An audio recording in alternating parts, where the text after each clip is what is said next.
permintaannya, tapi fasilitasnya nggak memadai gitu. Nah, gimana lah merekor ini apa putus-putus gini? Nah, ini problem juga ya.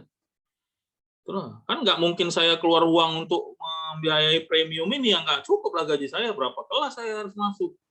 Atau kalian dibebani biaya ini, mau kalian bebani biaya lagi untuk beli apa Zoom Premium? Katanya 70.000 katanya satu kali meeting, atau gimana, nggak ngerti saya. Kalau mau kalian dibebani lagi ya udah, ini ya kan. Kok saya terus terang nggak sanggup dengan gaji saya, beban gaji saya nggak sanggup gitu. Ada 5 kelas untuk membiayai apa ini gitu. Ini aja pun belum dibayar juga apanya kan, apanya, bilingual ini. Nah, yang bilingual. Saya dulu bilingual belum bayar. Cuma gimana saya mau ini kan direkam nih kan. Itu nggak tahu juga. Jadi gimana, mau nggak mungkin beban itu di saya gitu, karena e-learning ini ya ini kan keinginan daripada kan kampus gitu. E-learning ini harus harus direkam dan dimasukkan ke dalam e-learning gitu. Kalau kita nggak direkam kan bisa pakai Google Meeting aja ya kan, seperti yang kemarin itu. Google Meeting aja. Oh, kalau yang kemarin itu kelas kalian apa ya, direkod juga. Nah, pakai Google Meeting aja udah selesai semua. Nggak perlu rekam-rekam, nggak perlu biaya, nggak perlu ini. Ini kalau direkam ya harusnya ada fasilitas lah dari kampus, karena bebannya itu nggak mungkin dibebankan kepada dosen, nggak juga kepada mahasiswa. Artinya mahasiswa nggak ada yang mau juga dibebankan ini gitu. Karena udah dianggap uang kuliah itu udah masuk ini, fasilitas ini kan gitu. Disitulah problemnya di ini kita. Jadi gimana, ya kan? Gimana menurutmu Muari mengatasi problem ini? Sebenarnya Pak, kalau kita problem bisa dihandle dengan Google Meet kan Pak. Untuk masa record sebenarnya bisa pakai laptop Pak. Tapi kita harus sebuah aplikasi lagi Pak untuk merekordnya itu Pak. Seperti itu Pak. Jadi ini maksudnya gimana, ngatasinya kayak mana? Gimana? Kita pakai Zoom ini. Enggak Pak, kita pakai Google Meet Pak. Ada situ masalah recordnya itu kita harus mendownload satu aplikasi rekaman. Artinya aplikasi rekaman. Iya. Ya itu kan jadi persoalan lagi kan. Artinya yang gampang itu kan Zoom ini untuk merekam kan gitu kan. Iya aja ya Pak. Sementara kita putus-putus ya kan. Iya. Gimana ininya? Keluar lagi, masuk lagi, keluar lagi. Itu udah ini. Ya kalian yang rugi. Kalau saya ya mana apalah. Ya kan. Mau masuk, mengkondisikan masuknya lagi. Susah. Dan harus direkam lagi. Jadi nggak siap infrastrukturnya. Ntar ya. Satu masuk. Yang lain juga begitu, di kelas lain juga nggak dapat apa ini jatah untuk apa apa ini premium ini, gimana gitu. Ataupun kesulitan apa adanya lah.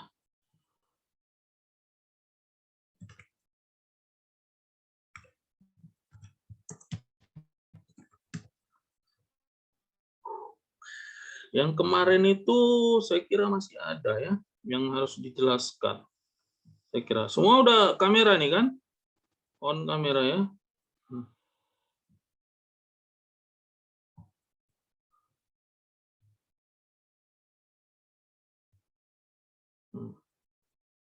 Berapa orang ini? 22. Berapa kelas kita ini semua? Apa, Mari?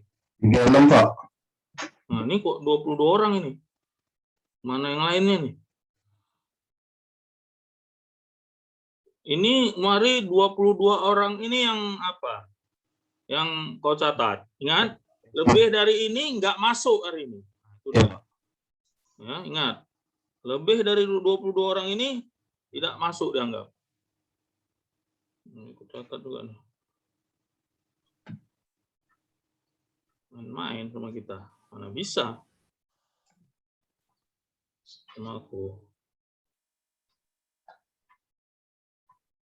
Sama dosen-dosen lain boleh kan gitu-gitu. Sama aku, jangan coba. Kalian usulkan keluar dari UMA nggak takut aku. Kalian tahu. Aku dosen tetap UMA. Dan usulkan untuk dikeluarkan dari UMA pun aku nggak takut. Kalian tahu ya. Nah ini yang 2 orang ini masuk, ini nggak dihitung. Nggak ada. Bagus kalian keluar aja. Yang 2 orang ini. Ya, kita tunggu 10 menit ya kan. Bukan tanggung-tanggung kita tunggunya.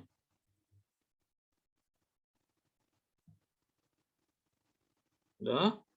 Jadi ini 25 apa? Jadi jangan co-admit lagi Muhari.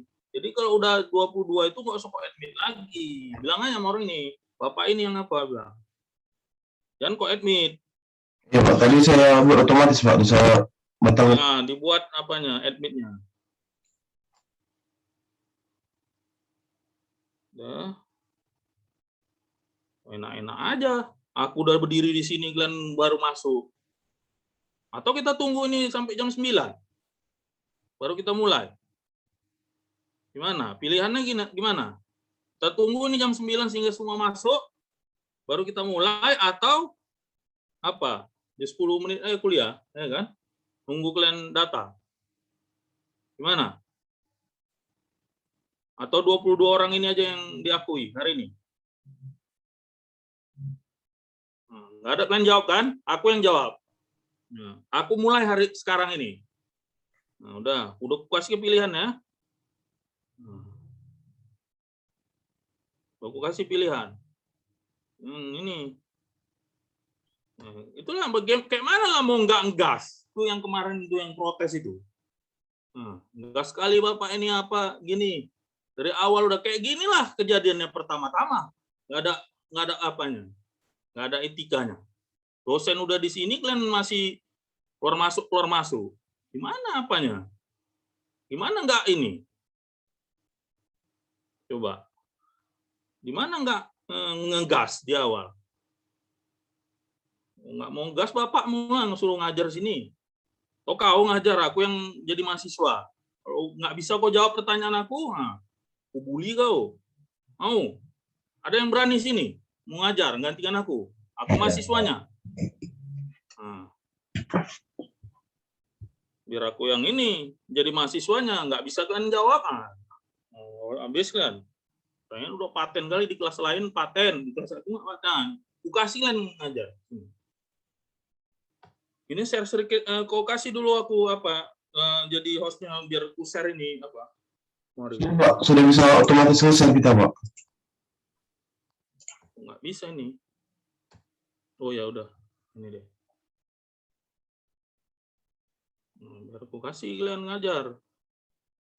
Kalau kalian pikir ini mau kayak mana kalian ngajar yang nggak ngegas itu mau aku tengok dulu. Bisa nggak kalian? Protes aja. Protes di kuesioner aja kalian nanti protes. Nggak usah pernah masuk Bapak nih pas kami. Gitu aja. Ya kan? Jadi kalau ini suruh ngajar kalian. Berani? Saya bisa. Kalau nggak bisa jawab nanti bully seumur hidup. Sampai jumpa. Mana? Cocok. Aku dulu kalau disuruh dosen maksudnya Pak, suara Bapak nggak bisa dengar. Udah kau lah ngajar depan. Aku ngajar depan. Itu aku mahasiswa. Tunjukkan kayak mana mengajar di depan kelas dengan mahasiswa yang banyak. Dengan materi yang sama. Nah, itu baru. Jadi kita protes itu Pak, suara Bapak nggak terdengar. Kau lah yang ngajar. Iya saya Pak. Beri kesempatan pada saya untuk apa? Tunjukkan dalam satu satu session ini. Waktu S1 ya, bukan waktu S2.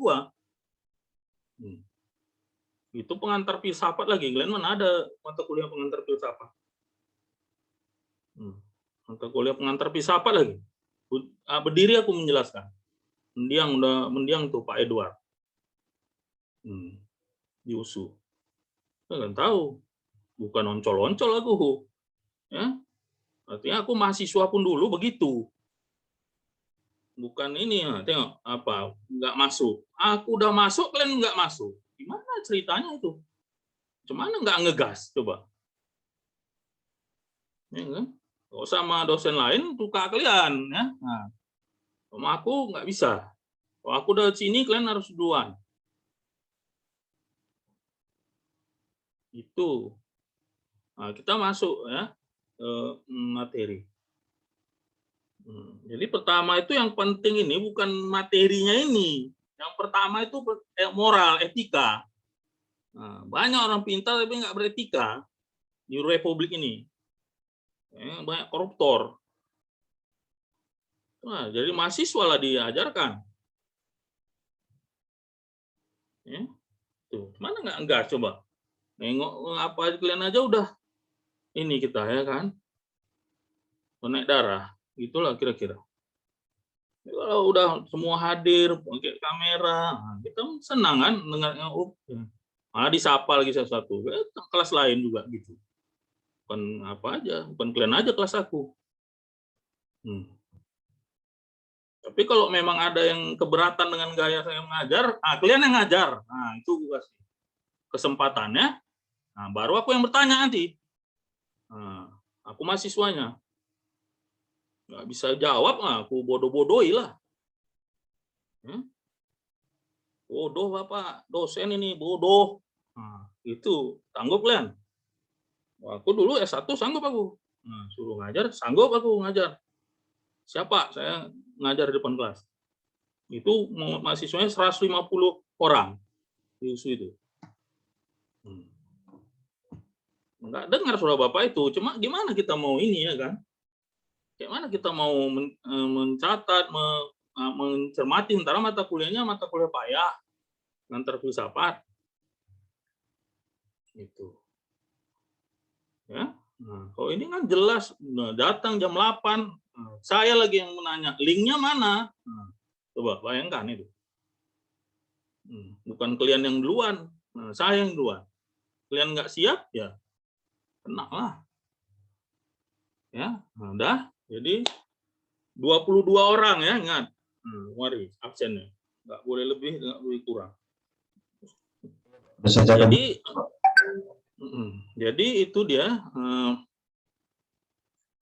Kemarin kita sudah mendefinisikan tentang evaluasi apa dan sebagainya. Kalau itu tentang model elit, model apa saya baca kemarin, model itu cerita pengantar kebijakan publik itu, bukan cerita evaluasi kebijakan, bukan materi evaluasi kebijakan ya. Itu kalian belajar di model elit, model institusional itu waktu pengantar apa itu, pengantar kebijakan publik ya. Mungkin Pak Indra mau mengulang itu barangkali ya. Itu bukan apa materi untuk evaluasi kebijakan. Yang lain model elit, model itu waktu pengantar itu. Nah, sekarang kita konsentrasi kepada evaluasi kebijakan ini ya. Nah, kita sudah mendefinisikan ya. Kemudian kita sudah juga berbicara tentang fungsi daripada evaluasi kebijakan juga ya. Kemarin itu. Itu kita juga sudah bicara tentang apa beda evaluasi ini dengan analisis-analisis lainnya ya. Nah, di mana evaluasi ini muncul dari merupakan niatan dari pembuat keputusan ya. Bukan dari luar. Jadi kalaupun ya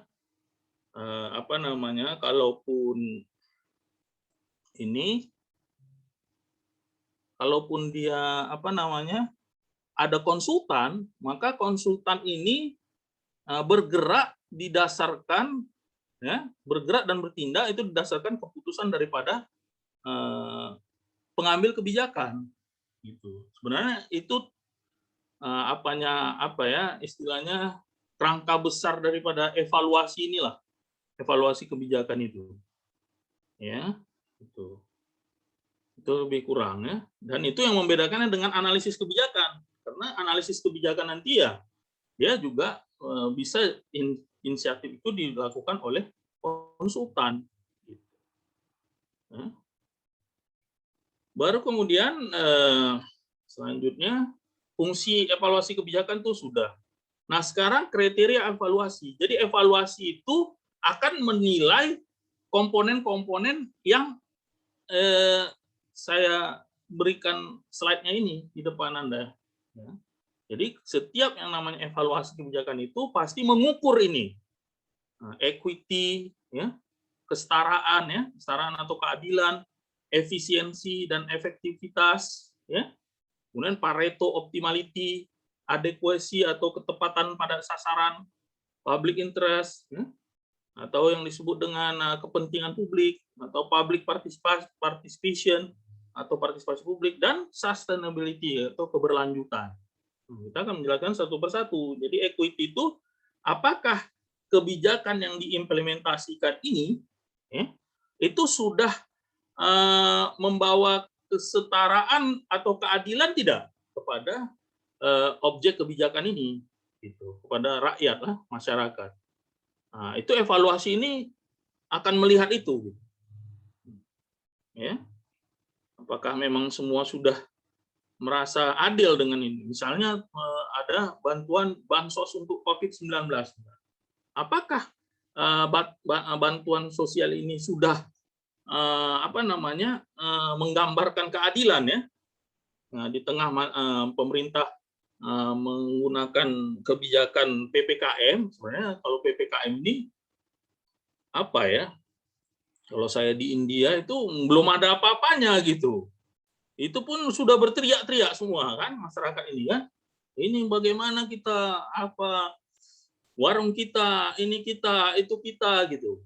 Ya. Kalau di India itu Anda nggak boleh keluar dari rumah jam 10 kalau nggak ditangkap Anda. Jadi pasar itu tutupnya jam 10 pagi. Jadi jam 7 pagi itu dibuka pasar dan jam 10 pagi itu sudah tutup pasar ini. Paling lambat nanti 10.30. Siapa yang keluar dari rumah dipukul pakai rotan. Anda bisa saksikan di YouTube ya. Kalau di Indonesia ini enggak lah. Ini sama-sama negara demokrasi ya. India negara demokrasi, ya, Indonesia juga negara demokrasi. Gitu. Nggak ada urusan itu kalau di India masalah apa ini. Kalau udah peraturan pemerintah begitu ya dilaksanakan karena ini berkaitan dengan banyak orang gitulah. Kalau di Indonesia ini PPKM 4, level 4 itu nggak ada apa-apanya itu. Wah, dikasih jualan dari pagi sampai jam 7 malam ya udah syukur alhamdulillah itu. Dan orang boleh take away. Ya, itu. Itu dapat lagi bantuan dari COVID-19 ini ya. Ada bantuan bansosnya. Nah, itu udah luar biasa lah. Nah, kok saya jam 10, bayangkanlah jam 7 pagi kita itu orang akhirnya berkerumun juga di pasar ini gitu di India ini. Karena jam bukanya toko ini cuma 3 jam. Nah, kalau jam 10.30 3 jam setengah lah, 8 9 ya, 3 jam setengah. Jadi kalau ada toko buka didatangi langsung sama polisi ini. Coba bayangkan itu di India ya. Didatangi langsung didenda ataupun kalau nggak mau bayar denda ditahan. Jadi semua memang betul-betul mencekam. Jadi jam 10.30 itu udah sunyi semua kota itu. Itulah karena penduduknya 2 miliar ya kan. Iya, Pak. Wajarlah seperti itu diberlakukan gitu. Dan itu pada awal ya memang ada. Tapi itu kebijakan yang salah sebenarnya di India ini. Pada saat itu orang-orang yang benci kali sama Jokowi ini mau minta lockdown juga pada saat itu di Indonesia ya. Nah, kita perang waktu itu di media sosial untuk mengatakan bodoh lah kalau pemerintah Indonesia melakukan lockdown. Sementara masyarakat ini pun susah. Apa nggak berani pemerintah lockdown ini apa dan sebagainya. Ini yang mantan kampret ini ya kan. Itu apa ini lockdown ini, pokoknya apa yang dibuat Jokowi dia opositnya gitu. Nggak pakai nggak pakai otak apa ini. Logikanya itu ya di India akhirnya ekonomi India jatuh karena lockdown itu, dan kemudian juga akhirnya tidak diperhitungkan juga terjadi adanya migrasi. Jadi misalnya kalau di India tuh misalnya kalau di Sumatera Utara ya, kita berbatasan dengan Aceh. Orang-orang yang kerja di Aceh itu adalah orang Sumatera Utara gitu. Dan mereka itu hanya punya tempat kos-kosan lah di Aceh sana gitu. Jadi ketika di lockdown nggak ada kereta api, nggak ada ini, nggak ada mobil, nggak ada dan sebagainya, ya kan nggak ada pekerjaan. Mereka harus kembali ke Sumatera Utara gitulah kira-kira. Akhirnya mereka jalan. Nah, di tengah jalan itulah banyak yang meninggal gitu karena ada ribuan kilometer yang mereka harus lewati untuk kembali ke kampung halamannya di negara-negara bagian di India itu. Dan itu tidak dihitung sebagai satu kematian yang disebabkan oleh apa. Karena kematian karena kelaparan ini lebih mengerikan dibandingkan kematian oleh corona. Mungkin oleh corona ini bisa seminggu orang matilah karena ganasnya virus ini kan. Tapi kalau kelaparan ini, wah, ini sangat menyakitkan gitu. Dan saya melihat sendiri dengan mata kepala saya sendiri bagaimana mereka itu jalan gitu karena nggak ada truk, nggak ada yang boleh hanya mengangkut itu hanya mengangkut sayur dan bahan-bahan kebutuhan pokok saja. Nah, jadi Indonesia ini masih belum PPKM itu, wah, tuh mana ada itu, nggak ada itu, masih belum apa-apa, ya.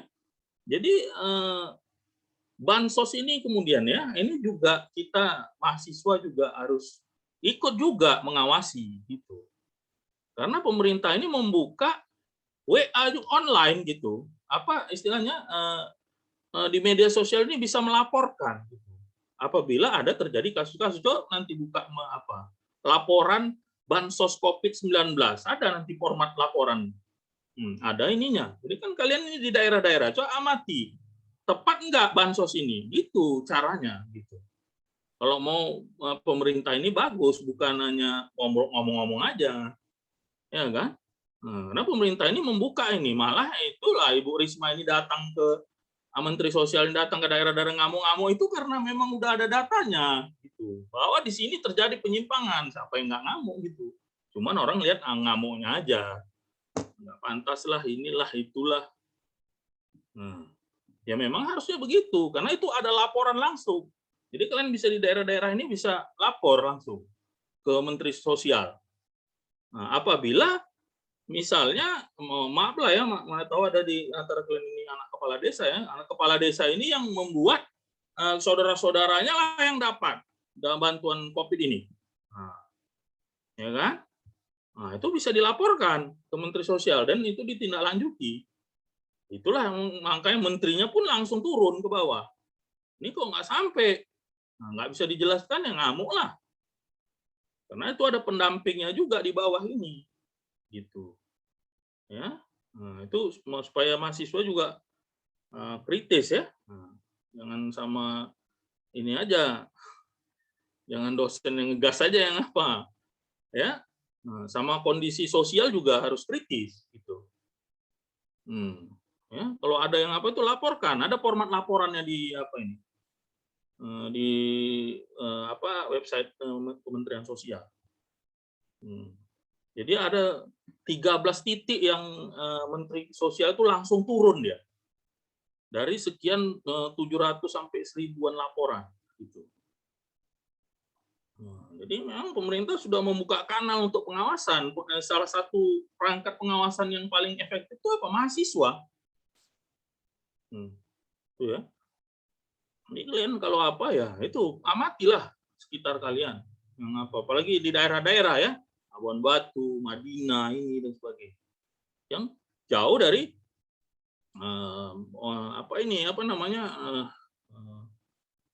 pusat informasi apa dan sebagainya kan. Di Medan ini ya mungkin banyak orang yang bersuara gitu. Kalau di daerah-daerah ini, maaf lah yang ini ya, yang ikut dalam apa ini ya, tapi itu memang tugas mahasiswa lah.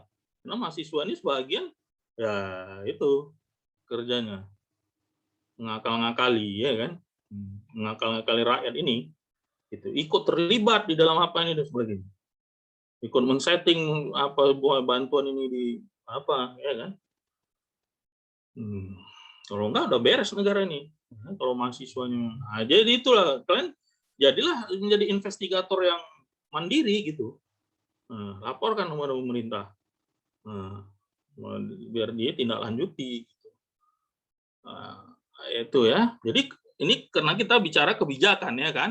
Nah, jadi ketika kita mengevaluasi ini kebijakan ini, mengamati, mengobservasi kebijakan dan memonitoring kebijakan ini, maka yang pertama itu yang harus kita lihat itu equity tadi.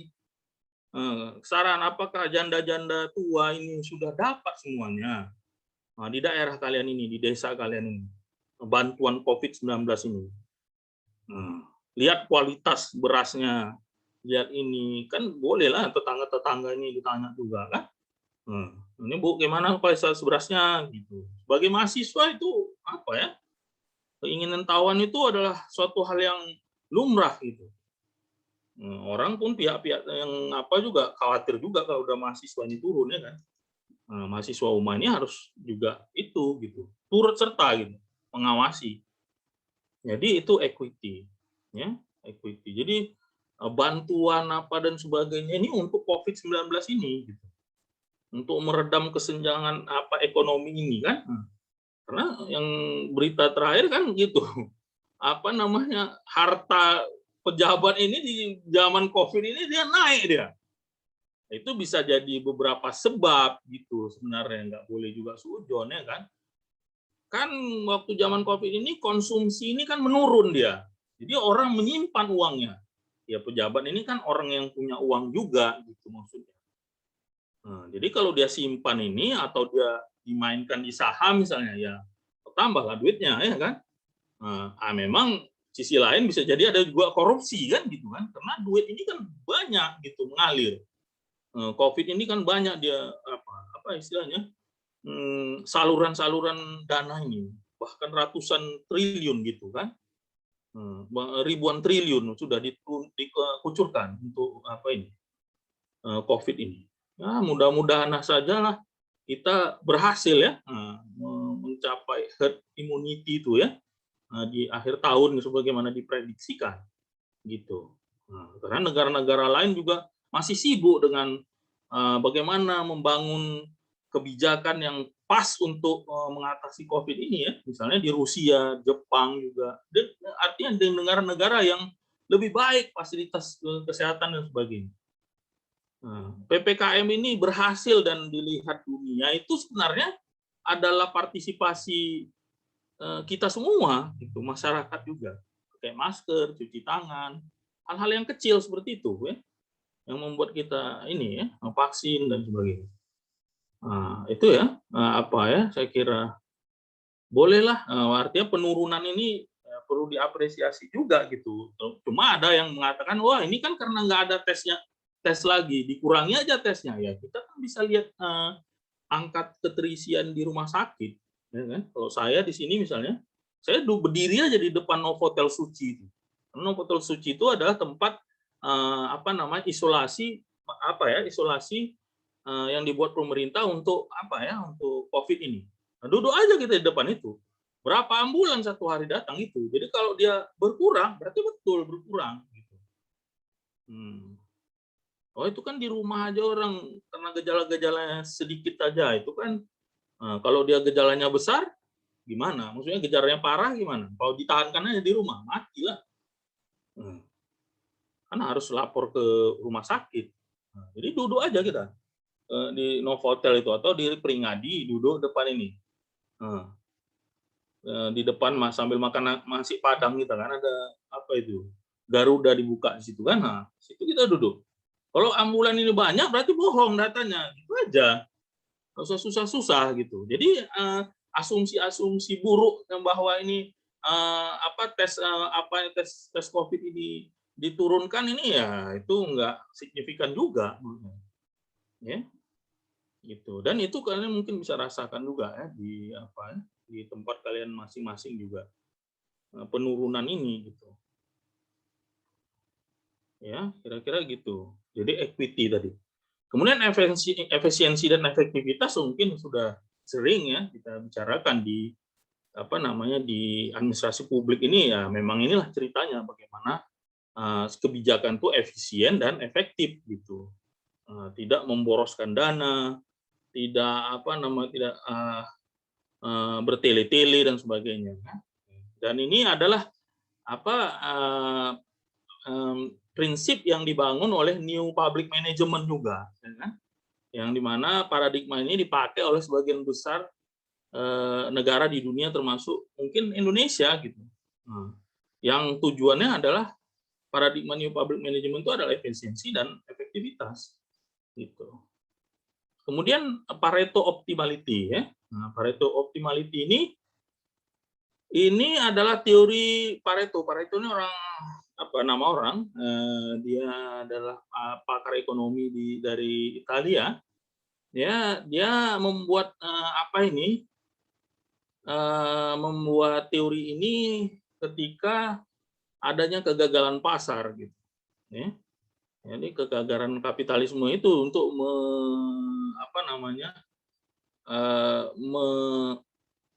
mempersempit jurang antara miskin dan kaya. Oleh karena itu keluarlah teori Pareto Optimality. Menurut Pareto, ya, semakin efisien, efisiensi itu dilihat dari alokasi sumber daya, gitu. Jadi kalau dia mengatakan bahwa alokasi sumber daya tertentu, ya, alokasi sumber daya tertentu di suatu wilayah itu tidak boleh, dia akan menjadi efektif dia alokasi ini apabila dia menguntungkan di satu pihak, memberikan untung kepada satu pihak, tetapi tidak merugikan di pihak yang lain. Kira-kira gitu. Ya. Tapi Pareto tidak bicara tentang kesetaraan gitu di dalam teorinya ini. Dia hanya mengatakan begitu, bahwa kalau di suatu sumber daya ini dialokasikan, ya, itu satu pihak itu mungkin mendapat untung, tapi di pihak yang lain pihak lain itu tidak boleh dirugikan gitu. Nah, itulah yang dimaksud dengan efektivitas Pareto ini atau yang disebut Pareto Optimality ini. Artinya apa? Artinya ketika misalnya contoh, siapa yang dari Madinah di sini? Ada yang dari Madinah? Apa maksudnya di Madinah? Gak ada orang Madinah nih. Tidak. Misalnya, siapa? Sepertinya tidak ada, Pak. Oh, nggak ada. Ini yang nggak buka-buka kamera nih gimana? Mau ditendang keluar atau gimana nih? Nah, ini yang apa ini? Mau ditendang keluar. Nah, apa nih ya? Apa mau hari? Ya, Pak. Menyerang Mas Marifam ya, Pak. Nah, ini ya, apa nih? Kalau yang nggak bisa kamera-kamera nih, lihat tuh. Pak, Pak, waktu Zoom kita tinggal 3 menit lagi, Pak. Kita sambung kembali lagi nanti ya, Pak, kalau misalnya. Ya. Bisa, Pak. Ya, sambung. Buat yang ini, buat link barunya. Ya, Pak. Saya buat lagi nanti, Pak. Sekarang lah buat. Ya, Pak. Ini lagi dibuat, Pak. Ya, Arif Fahmi, ya. Ini ya. Mau ku buat kau absen Arif Fahmi.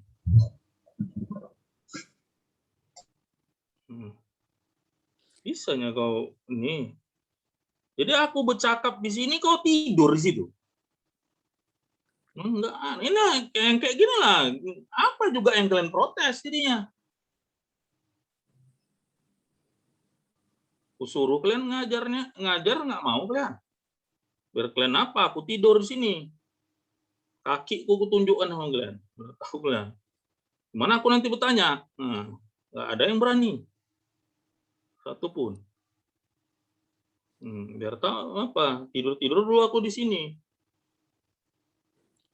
Cuman nggak ngegas. Ini yang katanya apa? Kalau di kelas lain ini, wah kami Pak gini. Nggak percaya aku tuh. Kali. Ininya aja nggak bisa kok. Apalagi yang lain. Rasa nggak ada kalian yang buka kamera pun. Padahal tadi udah jelas ini apanya. Penjelasannya mau apa? Mau memuncak deh kan. Nah ini tengok di kamera lagi tidur. Alah.